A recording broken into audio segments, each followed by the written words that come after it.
Shop కావాలి sir అన్ని ready చేశాను. ఇంకా టీ మాస్టర్ కూడా కావాలి, చూసుకో. వాళ్ళ పిలిచే సత్యరెడ్డి అన్నా ఏయ్ రండ్రా. ఈ మాత్రం హింట్ ఇస్తే చాలు చెల్లరగిపోతారు అంతే. వీళ్ళేనాదే? వీళ్ళే. సరే, నేను అడిగిన క్వశ్చన్లకి కరెక్ట్ గా నిజాయితీగా నువ్వు ఆన్సర్లు ఇచ్చినావు అంటే సెలెక్ట్. సరేనయ్యా. ఎవడ్రా వాడా గెస్ట్ల కాడ నుంచొని గలీజ్గా గుట్కా తినుకుంటా? ఓకే, 1 లీటర్ పాలల్లో నువ్వు ఎన్ని లీటర్లు నీళ్ళు కలుపుతావు? 1 లీటర్లో 6 లీటర్ నీళ్ళు కలపచ్చయ్యా. ఓకే, 1 లీటర్ పాలు, 2 లీటర్ పానీ, ప్రాఫిట్.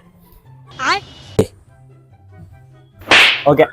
ఇంకోటి, మన షాప్ లో బెల్లం లేదు, కస్టమర్ బెల్లం కాఫీ అడిగాడు, నువ్వేం చేస్తావు? అయ్యా మన షాప్ లో బెల్లం అయిపోదయ్యా, నేను ముందే స్టాక్ తెచ్చి పెట్టుకుంటాను.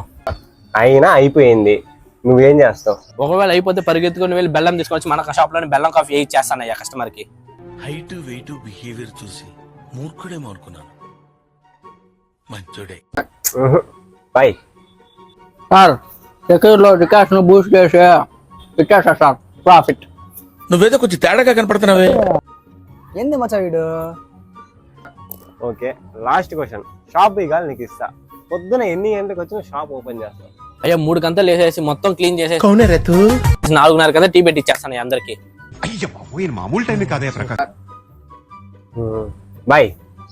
మారు ఇంటికే పోడు, షాప్ లోనే పండుకుంటాడు. ఎప్పుడు కస్టమర్స్ అప్పుడు టీ పెట్టిస్తాడు, ప్రాఫిట్. అయినా కూడా వదలలేదు నాకు. వాళ్ళిద్దరు ఎవరిని సెలెక్ట్ చేయాలరా? Boy, you are selected. మండుతున్నట్టుంది. చాలా చాలా ఓకేనా?